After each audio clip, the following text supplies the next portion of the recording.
Hello students, welcome back to our channel left hand commerce. और जैसा कि हम लोग अपने मैराथन सीरीज को कंटिन्यू कर रहे थे और प्रीवियस वीडियो में हमने कंक्लूड किया था half of the part of chapter 3 Indian economy. तो हम आज उसी सीरीज को कंटिन्यू करेंगे और आज हमारा एजेंडा रहेगा एक और पार्ट को हम 3 पार्ट में इसको करने वाले थे। तो जैसा एक पार्ट हो गया है, ये सेकेंड पार्ट रहेगा और इसके बाद हम थर्ड पार्ट में इस चैप्टर को कंक्लूड करेंगे। चैप्टर थोड़ा सा बड़ा है बट बहुत प्रैक्टिकल है, ठीक है। अच्छा, और बहुत इंपॉर्टेंट चैप्टर है मार्क्स के वेटेज के हिसाब से, ठीक है। वन ऑफ द मोस्ट वे वाला चैप्टर है मार्क्स के हिसाब से। तो जैसा कि हम लोगों ने प्रीवियस वीडियो में देखा था कि भाई जल्दी से ग्लिम्स दे रहा हूं कि 1990 तक बहुत सारी चीजों में कमी थी। ये सारा रीजन था जिसकी वजह से 1991 में हमें न्यू इकोनॉमिक पॉलिसी लानी पड़ी थी। न्यू इकोनॉमिक पॉलिसी लाने के लिए मनमोहन सिंह जी आए और उन्होंने लोन लिया और कुछ टर्म्स को एग्री किया था। और वो टर्म्स ये थे कि एलक्यूपी को हटा के एलपीजी को लाने का, ठीक है। लाइसेंसिंग कोटा परमिट हटेगा, लिबरलाइजेशन, प्राइवेटाइजेशन, ग्लोबलाइजेशन आएगा, ठीक है। इस टर्म्स पर बात हो गई थी। फिर उन्होंने न्यू इकोनॉमिक पॉलिसी जब लाया तो न्यू इकोनॉमिक पॉलिसी के दो चेंबर, दो ब्रांच बना लिए। एक शॉर्ट रन में क्या करेंगे गोल्स वो रखें और एक लॉन्ग टर्म में क्या गोल्स रखेंगे वो रखें, ठीक है। शॉर्ट रन में हमने देखा था कि मेनली बीओपी और फॉरेक्स और इन्फ्लेशन के ऊपर फोकस किया था और लॉन्ग रन के अंदर में एफिशिएंसी बिल्ड करना और इंटरनेशनल कॉम्पिटिटिवनेस हमारे अंदर लाना वो सिखाया गया था।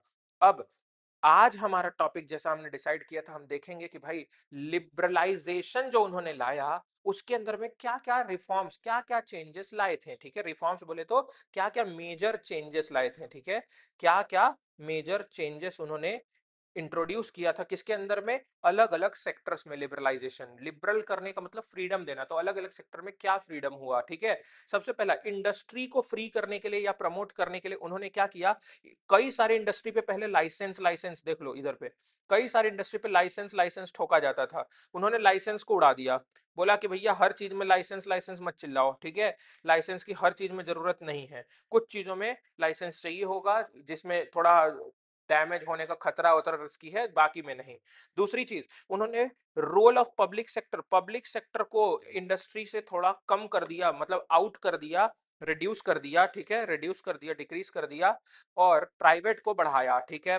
फिर उन्होंने छोटे छोटे स्मॉल स्केल इंडस्ट्री खोले और वो भी डी रिजर्व किया। डी रिजर्व कहने का मतलब है अब उसको गवर्नमेंट के अंडर में नहीं रहेगा, प्राइवेट लोगों को दिया जाएगा और पूरी तरीके से प्राइवेट लोग उसमें पार्टिसिपेट करके ओनरशिप लेके काम करेंगे। और उन्होंने एक और चीज लाया था इंडस्ट्री को प्रमोट करने के लिए, एमआरटीपी एक्ट। एमआरटीपी यानी ये एक्ट बनाया गया था अनफेयर ट्रेड प्रैक्टिसेस या मोनोपोली को रोकने के लिए।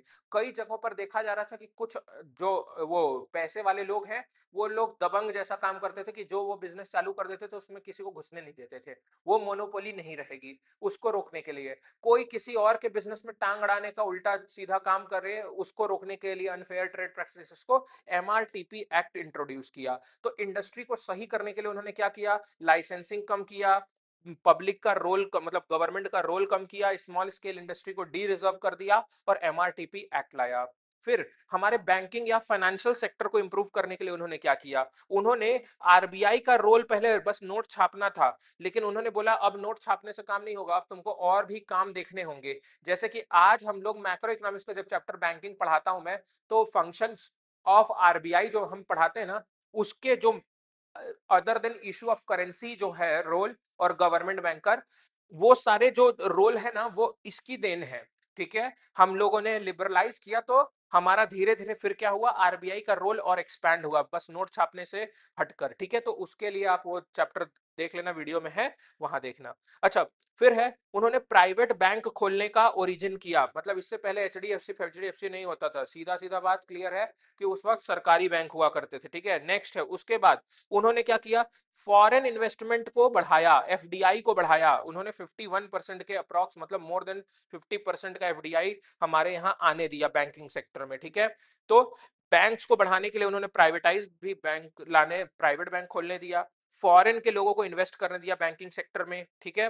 उसके बाद उन्होंने क्या किया, बैंक को कई सारी फ्रीडम दिया, बैंक्स को कई सारे फ्रीडम दिया कि वो अपने न्यू ब्रांच वगैरह खोल सकते हैं, ठीक है। एक ही बैंक एक्सपैंड कर सकता है, प्राइवेट बैंक भी, ठीक है।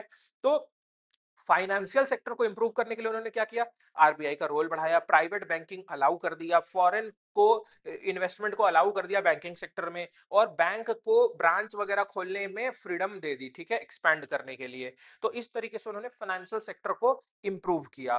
फिर उन्होंने टैक्स रिफॉर्म में, मतलब टैक्स में क्या बदलाव लाए, तो टैक्स में क्या उन्होंने बदलाव लाया, तो सिंपल सा बात, टैक्स की बदलाव को फिस्कल पॉलिसी बोलते हैं। टैक्स की बदलाव को, यानी गवर्नमेंट के इनकम एक्सपेंडिचर की जो पॉलिसी होती है वो होता है फिस्कल पॉलिसी। उन्होंने अपने फिस्कल पॉलिसी यानी टैक्स को बदलने के लिए फिस्कल पॉलिसी में कुछ चेंजेस लाए। उन्होंने पहले तो दो टाइप ऑफ टैक्स रखा, डायरेक्ट और इनडायरेक्ट टैक्स, ठीक है, दो टाइप का टैक्स रखा था, डायरेक्ट और इनडायरेक्ट टैक्स। और उसके अंदर में डायरेक्ट टैक्स को उन्होंने रैशनलाइज किया, फेयर टैक्स बनाया, हैवी टैक्स नहीं, उन्होंने क्या किया, फेयर टैक्स बनाया, ठीक है। उन्होंने क्या किया टैक्स रिफॉर्म के अंदर में, उन्होंने ये देखो, आप अगर स्क्रीन पर देख पा रहे हो तो, कि उन्होंने रैशनलाइज किया डायरेक्ट टैक्स को, यानी हमारा जो इनकम टैक्स यानी डायरेक्ट टैक्स है, उसको पहले हैवी टैक्स था, उसको उन्होंने हटाकर किस चीज के अंदर में कर दिया, उन्होंने रैशनलाइज किया, यानी फेयर टैक्स बना दिया। यानी कि अब हमारा जो डायरेक्ट टैक्स है वो हैवी टैक्स नहीं रहेगा, यहां पर मैं लिख दे रहा हूं, वो हाई नहीं रहेगा, हाई नहीं रहेगा, वो फेयर टैक्स रहेगा, ठीक है, उन्होंने फेयर टैक्स बना दिया इसको, ठीक। दूसरी चीज, उन्होंने रिफॉर्म्स लाए इनडायरेक्ट टैक्स बोले तो, आज जिसको हम जीएसटी जानते हैं, तो पहले एक्साइज, वैट, कस्टम्स, बहुत सारे सीएसटी वगैरह बहुत सारी चीजें लगते थे, तो उसमें भी उन्होंने बहुत सारे चेंजेस लाए, ठीक है। ओके, नेक्स्ट है, उन्होंने फॉरेन एक्सचेंज को बनाए रखने के लिए, बचाए रखने के लिए फॉरेक्स एक्सचेंज का कुछ रिफॉर्म लाया, ठीक है, फॉरेक्स का रिफॉर्म देखते हैं। तो उन्होंने क्या किया, अपनी ही वैल्यू, मतलब अपने रुपये की डीवैल्यूएशन की। बेटा डीवैल्यूएशन से बीओपी पर इंपैक्ट आता है, पॉजिटिव इंपैक्ट कैसे आता है ये हम देखने के लिए आप बीओपी का चैप्टर देखो और फॉरेक्स का चैप्टर देखो, बेटा इतना डिटेल में कराया है कि आपको एक एक चीज ये डिटेल में याद हो जाएगी, ठीक है। तो नेक्स्ट चीज है कि डीवैल्यूएशन किया, जिससे हमारा जो बीओपी का इधर उधर हो रखा था ना, डिसबैलेंस, डेफिसिट, नेगेटिव में, वो सही होगा। और उन्होंने क्या किया, फॉरेन एक्सचेंज को डिटरमाइन किया, यानी कि सिंपल सिंपल मैं बात ये बताऊं कि ये पहले ना, इससे पहले वो लोग क्या करते थे, ऐसे मैं बोल दूं, इससे पहले वो फिक्स्ड एक्सचेंज रेट सिस्टम लगाते थे, इसको भी मैंने वहां समझाया है कि ये क्या होता है, फिक्स एक्सचेंज रेट सिस्टम, उसको हटाया, उन्होंने अडॉप्ट किया flexible exchange rate system, flexible exchange rate system, उन्होंने फ्लेक्सिबल एक्सचेंज रेट सिस्टम को अडॉप्ट कर लिया, ठीक है। तो ये सारा काम उन्होंने फॉरेन एक्सचेंज रिफॉर्म के अंदर में किया, ठीक है। फिर ट्रेड को बढ़ाने के लिए, इन्वेस्टमेंट को बढ़ाने के लिए उन्होंने क्या क्या चेंजेस लाए, बेटा तो देखो इसके अंदर में उन्होंने क्या किया, जैसे याद है आपको मैंने बताया था कि वो लोग क्या किए थे, कोटा, याद है वर्ड बेटा, कोटा, तो वो कोटा वाला सिस्टम हटा दिया, टैरिफ एंड कोटा, याद है वो टॉपिक, हाँ। तो वही चीज मैं बोल रहा हूं, उन्होंने ना क्वांटिटी रिस्ट्रिक्शन जो था ना कोटा, इंपोर्ट एक्सपोर्ट पे, वो हटा दिया। दूसरी चीज, पहले इंपोर्ट ड्यूटी मैंने हाई बोला था, बताया था, वो इंपोर्ट ड्यूटी को उन्होंने घटा दिया। मैंने बोला एक्सपोर्ट ड्यूटी जो थी उसको पहले बहुत कम रखे थे, अब तो बिल्कुल ना के बराबर हटा ही दिया, ठीक है। और इंपोर्ट की जो लाइसेंसिंग थी, पहले बहुत रेस्ट्रिक्ट करते थे, सबको इंपोर्ट की लाइसेंस नहीं देते थे, अब थोड़ा इजी कर दिया कि लोगों को इंपोर्ट करने में आसानी हो जाए। तो ये चीजें उन्होंने इंटरनेशनल ट्रेड को बिल्डअप करने के लिए किया, और यही सारे टर्म्स वो एग्री किए थे लोन लेते वक्त, तो उन्होंने अपना वादा पूरा कर दिया, क्योंकि हम लोग इंडियन से भाई अपनी बात से तो नहीं हटना चाहिए, है कि नहीं, ठीक है, भले हमारे सरकार हट जा रही है बात अलग है, लेकिन कोई बात नहीं, बाकी तो नहीं हटते, ठीक है।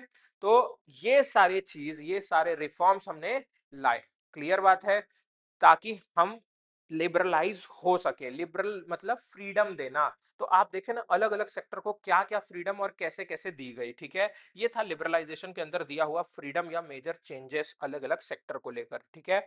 ओके, अब बड़े बड़े बदलाव थे ये।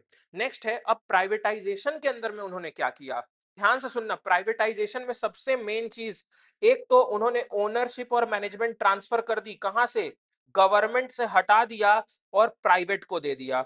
गवर्नमेंट से हटाकर किसको दे दिया, यहां पर लिखा है मैंने, उन्होंने क्या किया, गवर्नमेंट से हटाकर प्राइवेट को दे दिया सारा चीज ना, एक सेकंड देखो यहाँ, गवर्नमेंट को हटाया, उन्होंने क्या किया, पहले 13 महारत्न होते थे, महारत्न कहने का मतलब बहुत बड़ी बड़ी कंपनियां, ठीक है, जैसे आईओसीएल है, आपका सेल है, ठीक है, भेल है, वे बहुत बड़े बड़े कंपनीज।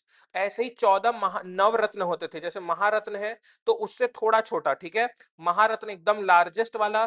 फिर नवरत्न आते थे, नवरत्न जैसे इसके अंदर में आपका देखो भारत इलेक्ट्रॉनिक्स है, बेल है, ठीक है, फिर आपका यहाँ पर ये कंटेनर कॉर्पोरेशन है सीसीआई का, ठीक है, वो फिर ऐसे ही उससे भी थोड़ा छोटा, सबसे ऐसे समझो, ये लार्ज स्केल, ये मीडियम स्केल और ये स्मॉल स्केल पर, ठीक है, 3 लेवल की इंडस्ट्रीज को उन्होंने क्या किया, गवर्नमेंट से हटाया, गवर्नमेंट को घटाया, एक तरीके से हटाया नहीं बोलूंगा, और प्राइवेट के रोल को, ओनरशिप को बढ़ाया। तो गवर्नमेंट से ओनरशिप यानी उसके शेयर्स को ट्रांसफर कर दिया एक तरीके से प्राइवेट लोगों को, पैसा लेके हालांकि, ठीक है। तो ये सारा काम हम लोगों ने कर दिया, समझ में आया। और कुछ बहुत छोटे छोटे भी थे, 11 मिनी रत्न रत्न कंपनीज, ठीक है, वो सब भी उन्होंने उसमें भी प्राइवेट लोगों को इंट्रोड्यूस किया। पहले ये सब गवर्नमेंट के अंडर थे, तो उन्होंने प्राइवेटाइजेशन के नाम पर गवर्नमेंट से इन बड़े बड़ी चीजों का, इन कंपनीज का या इन इंडस्ट्रीज का ओनरशिप कुछ में घटा दिया और कुछ में हटा दिया और उसको दे दिया प्राइवेट को। पहला बड़ा बदलाव ये था। दूसरा बड़ा बदलाव, उन्होंने डिसइन्वेस्टमेंट लाया। डिसइन्वेस्टमेंट कहने का मतलब, उन्होंने देखा भाई कि सिक यूनिट जितने हुआ करते थे, सिक यूनिट मतलब सीधी बात ऐसे समझो, अगर कोई लॉस मेकिंग पीएसयू है, गवर्नमेंट का कोई ऐसा यूनिट है, कोई ऐसा बिजनेस है जो बहुत सालों से लॉस में चल रहा है, तो उसको सिक यूनिट बोलते हैं। और उन्होंने क्या किया, ऐसे बिजनेसेस को सेल कर दिया, सीधा सीधा, घटाना नहीं, हटा दिया, सेल कर दिया। गवर्नमेंट ने सेल कर दिया, किसको सेल कर दिया, प्राइवेट लोगों को। तो उसको कहते हैं डिस इन्वेस्टमेंट। इतना बात समझ में आया? तो मैंने यहां पर लिख दिया सेल कर देना पार्ट को, ठीक है। तो उन्होंने ऑलमोस्ट सारा प्राइवेट को दे ही दिया था, ठीक है इसमें। तो ये हो गया हमारा प्राइवेटाइजेशन, ठीक। नेक्स्ट बात है ग्लोबलाइजेशन। ग्लोबलाइजेशन के अंदर का बात अब समझते हैं कि ग्लोबलाइजेशन में क्या चेंज लाया। देखो मेजर चेंज, अभी ग्लोबलाइजेशन को भी हम लोग देख लेते हैं, ठीक है, क्या क्या मेजर चेंजेस हैं। तो देखो ग्लोबलाइजेशन के अंदर में कि उन्होंने ग्लोबलाइज करने के लिए क्या क्या किया, ये देखो यहां पर स्क्रीन पर मैं कर दे रहा हूं। ये देखो, सबसे पहला चीज उन्होंने किया जो ग्लोबलाइज को ठीक करने के लिए, उन्होंने बोला कि हम एफडीआई अलाउ करेंगे, हम लोग फॉरेन को इन्वेस्टमेंट करने, इंडिया में आकर बिजनेस करने देंगे, इन्वेस्टमेंट करने देंगे। दूसरी बात उन्होंने क्या किया, हम लोगों ने क्या किया है, पहले परमिशन लेना पड़ता था, लेकिन अब परमिशन नहीं लेना पड़ेगा अगर हम हायर करते कोई फॉरेन की टेक्नीशियन को, यानी फॉरेन की हम टेक्नोलॉजी, ठीक है, फॉरेन की टेक्नोलॉजी और उसके बाद फॉरेन के पीपल का हेल्प लेना, टेक्नीशियंस का हेल्प लेना, पहले परमिशन लेना पड़ता था, अब नहीं लेना पड़ेगा। वो चीज ठीक किया इसमें ग्लोबलाइज करने के लिए कि लोग आसानी से सर्विस ले सकें, ठीक। फिर उस पहला पैसा लेने के लिए किया ग्लोबलाइज, दूसरा सर्विस लेने के लिए किया ग्लोबलाइज, तीसरा उसके बाद बोल रहा है रुपी को उन्होंने डीवैल्यू किया और एक्सपोर्ट, ठीक है, इट स्टिमुलेटेड, मतलब इससे एक्सपोर्ट को बढ़ावा मिला, इंपोर्ट कहीं ना कहीं घटा, ठीक है। और इससे हमारा फॉरेन कैपिटल पर एक तरीके से कंट्रोल भी आया, ठीक है, हमारा जो फॉरेन का कैपिटल था उस पे कंट्रोल आया। नेक्स्ट बात है, इंडियन रुपी जो था ना उसको पार्शली कन्वर्टेबल बनाया और फिर उसको फुल्ली कन्वर्टेबल बनाया कि अब आप अपने रुपीस को आसानी से डॉलर या यूरोस, पाउंड स्टर्लिन में बदल सकते हो, ठीक है। ये भी इजी किया ताकि ग्लोबल ट्रेड हो सके, क्योंकि कन्वर्ट नहीं होने देंगे तो भैया पैसा ही नहीं रहेगा तो ट्रेड कैसे करोगे, ठीक।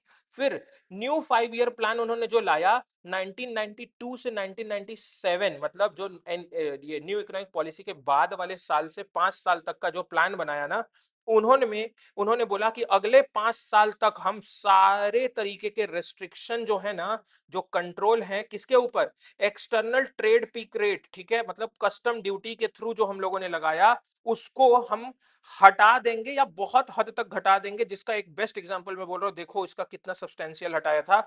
उन्होंने कस्टम ड्यूटी को 250% से सीधा 10% कर दिया बेटा, मतलब सीधा हटा ही दिया, समझ लो ना यार, ठीक है। 250% से सीधा 10% अगले 5 साल के लिए किया ताकि धड़ल्ले से इंपोर्ट एक्सपोर्ट को बढ़ाया जा सके, ठीक है। तो उन्होंने एक अपना 5 ईयर प्लान के अंदर में ये इंट्रोडक्शन किया। इतना बात समझ में आया, ठीक है। तो उन्होंने लिबरल करने के लिए, प्राइवेटाइज करने के लिए, ग्लोबलाइज करने के लिए ये काम किए।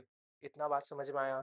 एक एक चीज मैं आपको अच्छे से समझाते हुए चल रहा हूं, जहां नहीं आए पूछते रहना ना, ठीक है। अब ध्यान सुनना, जब ग्लोबलाइज, और ये एग्जाम के लिए इंपॉर्टेंट है इसलिए अलग से टॉपिक यहां बोल रहा हूं ना, देखो ग्लोबलाइजेशन जब आया ना, तो कुछ लोगों ने, अगेन वही पक्ष विपक्ष की बात है, कुछ लोगों ने बोला ग्लोबलाइजेशन अच्छा है, कुछ लोगों ने बोला खराब है।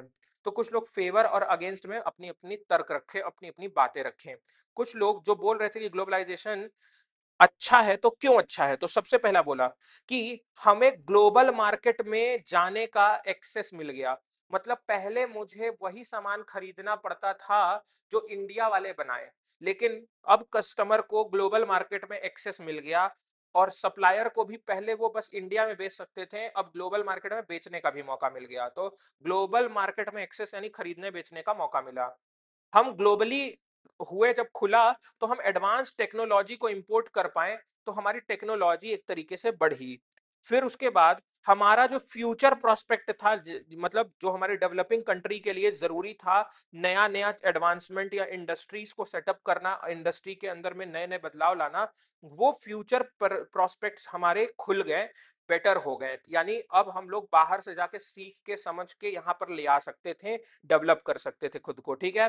फिर उसके बाद हमारा जो स्किल्ड पीपल का मतलब स्किल का सेट था ना, वो भी इंक्रीज हुआ, और इंक्रीज जैसे भाई स्किल सेट होगा, उस हिसाब से हमारी अर्निंग भी इंप्रूव हुई, तो हमारी लोगों की अर्निंग भी इससे अच्छी हुई। ये ग्लोबलाइजेशन का फायदा हुआ, यानी लोग इसके फेवर में ये बातें बोले। लेकिन कुछ लोग बोले कि भाई ग्लोबलाइजेशन खराब है, और उन्होंने देखो क्या तर्क दिया, ध्यान से समझना ना, उन्होंने भी अपने कुछ तर्क दिए और बोला कि भाई ग्लोबलाइजेशन खराब क्यों है, ठीक है। तो सबसे पहला उन्होंने जो तर्क दिया वो समझते हैं। सबसे पहला उन्होंने बोला कि ग्लोबलाइजेशन का ज्यादा फायदा, जो बेनिफिट होता है ग्लोबलाइजेशन का, वो ज्यादा एक्रू होता है, ज्यादा फायदा मिलता है डेवलप्ड कंट्री को, डेवलपिंग कंट्री को कम मिलता है। मतलब हम ज्यादा बेच पाते हैं, या डेवलप कंट्री हमारे यहाँ ज्यादा बेच पा रही है? हम चाइना को ज्यादा बेच पा रहे हैं, चाइना हमें? भाई चाइना हमें बेच पा रही है, तो ज्यादा कमाई उसकी हो रही है। अभी रिसेंट का मैं एक न्यूज देखा था भाई, मैं तो दंग रह गया। जानते हो, चाइना से जितने सामान आ रहे हैं ना बेटा, उसमें खास बात, मैं मोबाइल को अगर बोल दूं, जैसे हमारे वीवो, ओप्पो, ये सब बहुत सारे हैं ना, मैं डिफेम नहीं कर रहा हूं, मैं बस जो न्यूज में है वो बस आपको इंटरप्रेट कर रहा हूं, ठीक है। तो मैं ये बात बोल रहा हूं, इन कंपनीज का जो रेवेन्यू होता है ना बेटा, more than 50% of the revenue, मतलब यहां भले बेचते हैं, चाइना ले जाता है। सोचो, टैक्स फैक्स तो छोड़ दो, कस्टम उस्टम, मतलब अगर मैं बोलूं, अगर ये मान के चलो 100 रुपए का, ये मान लो एक फोन बिक रहा है ना बेटा, तो ये सीधा सीधा मैं बोल रहा हूँ 60 रुपए वापस ले जाएगा वो। सोच लो, 60 रुपए वो वापस ले जा रहा है, मतलब इंडिया को 40 रुपए का फायदा हो रहा है एक तरीके से इनकम, और उस कंट्री को 60, मतलब हमारे यहाँ आकर बेचकर हमसे भी ज्यादा कमा कर जा रहा है। तो ये डेवलप्ड नेशन को ज्यादा प्रॉस्पेरिटी, ज्यादा कमाई देता है डेवलपिंग नेशन से। तो कुछ लोग इसके अगेंस्ट हुए कि भैया हमारा जो जितने का फायदा नहीं होगा, उतना नुकसान हो जाता है इससे। दूसरी बात बोल रहे हैं कि हम कमाने जाते हैं, उल्टा हमारा गवा रहे हैं हम ज्यादा। दूसरी चीज क्या बोल रहे हैं कि ग्लोबलाइजेशन ना कॉम्प्रोमाइज करता है कई लोगों के वेलफेयर का, यानी कहने का मतलब पुअर पीपल के लोगों को ना एक तरीके से बहुत कम दाम में या तो काम करवा देता है। दूसरी बात, अच्छा, दूसरा सबसे मेन चीज है, जब वो आता है ना, तो कई बिजनेस, कई छोटे लोगों को बेघर कर देता है, एक तरीके से उनका बिजनेस खत्म कर देता है। तो उसके वजह से भी उनका वेलफेयर हार्म हो जाता है, या जिस जगह पे वो सेटअप होता है भाई, वहां पर भी भैया कई लोग डिस्प्लेस होते हैं। तो कई लोग ग्लोबलाइजेशन के उस अगेंस्ट में भी बोलते थे। फिर उसके बाद बोल रहा है कि ग्लोबलाइजेशन ना इकोनॉमिक डिस्पैरिटी, यानी इकोनॉमी मतलब कमाई का डिफरेंस, भेदभाव फिर से बढ़ाने लगेगा। हम इतने साल में कहीं ना कहीं इस भेदभाव को खत्म कर रहे थे। एमएनसी जहां पर आती है, आप देखते हो जैसे गुड़गांव, दिल्ली वगैरह के लोग बहुत अमीर से होते हैं, और बाकी जगह के बहुत गरीब से हो रहे हैं। तो जहां एमएनसी सेटअप होती है, उस एरिया के पीपल को खूब बढ़ा देती है, और बाकी आजू बाजू को ऐसा निचोड़ देती है कि भैया आप क्या बोले। तो ये जो भेदभाव है बहुत ज्यादा बढ़ जाता है ग्लोबलाइजेशन से। तो कई लोग ये बोले कि भैया ये इनकम इनइक्वालिटी कहीं ना कहीं लाता है। फिर कुछ लोग और क्या बोल रहे हैं यहाँ पर, तो उन्होंने ये बात बोला, एक तरीके से स्टिफ कंपटीशन हो जाता है डोमेस्टिक कंपनी के लिए। मतलब हमारी डोमेस्टिक कंपनी अभी इतनी भी नहीं बढ़ी है कि एमएनसी से इतना अच्छे से compete कर पाए। तो कई बार मेजॉरिटी टाइम पर हमारी डोमेस्टिक कंट्री कंपनी हार जाती है, मतलब बंद होना पड़ जाता है या लॉसेस में जाना पड़ जाता है। तो हमारी डोमेस्टिक कंपनीज को कई बार ये लॉस में भेज देता है, ठीक है। तो ये कुछ नुकसान है जो किसको झेलना पड़ जाता है, हमारी डोमेस्टिक कंपनीज को, ठीक है। तो यहां तक आज हम लोग अच्छे से कर लिए एक एक चीज, ठीक है। एक बहुत बड़ा मेजर पार्ट हमने खत्म किया कि भाई एलपीजी क्या होता है, एलपीजी के अंदर में क्या चेंजेस आए, उन चेंजेस के अंदर में मेजर मेजर क्या चीजें बदल गई उन चेंजेस से, ठीक है, क्या क्या हुआ, उसका क्या पॉजिटिव नेगेटिव इम्पैक्ट हुआ, ठीक है। यहां तक हमने कर लिया है। हमारा नेक्स्ट क्लास लास्ट पार्ट के लिए रहेगा, उसमें हम लोग ये कुछ टॉपिक कवर करने वाले हैं। आउटसोर्सिंग एग्जाम के लिए बहुत इंपॉर्टेंट नहीं है, लेकिन इसके अंदर में हम लोगों को जो गैट और डब्ल्यूटीओ को समझना है, उसको हम देखेंगे, ये थोड़ा इंपॉर्टेंट है एग्जाम के लिए। And then we will move to कि न्यू इकोनॉमिक पॉलिसी के फेवर और अगेंस्ट की बात, यानी कई लोगों ने एलपीजी, मतलब अभी तो हम बस ग्लोबलाइजेशन के अगेंस्ट बोल रहे थे, अब हम बोलेंगे एलपीजी का क्या फायदा हुआ और क्या नुकसान हुआ, या क्या अच्छा था या बुरा था, वो भी देखेंगे। और इसके साथ हमारा चैप्टर का द एंड होगा। और एक और छोटा पार्ट, या तो एक काम करते हैं ना, ये भी आप देख ही लो, यहाँ पर न्यू इकोनॉमिक पॉलिसी का अच्छा और बुरा देख लो, और फिर हम लोग लास्ट पार्ट के लिए एक छोटी सी चीज छोड़ देंगे। ठीक है, अब ध्यान सुनना। आर्ग्यूमेंट, कई लोग बोलते हैं भैया न्यू इकोनॉमिक पॉलिसी अच्छा है, क्यों अच्छा है भाई, तो प्रूव करो। तो वो बोलते हैं इससे इकोनॉमी का ग्रोथ हुआ, मतलब हमारी जीडीपी बढ़ी 5.6 से बढ़ते बढ़ते हमारा 7.2 तक, मतलब 6.7 हुआ, फिर 7.2 हुआ 22-23 में, और अभी और ज्यादा। ठीक है, तो बीच में तो बहुत गिरा भी था। तो यही चीज के लिए ये बात बोल रहा है कि हमारी इकोनॉमिक ग्रोथ हुई, पहला फेवर।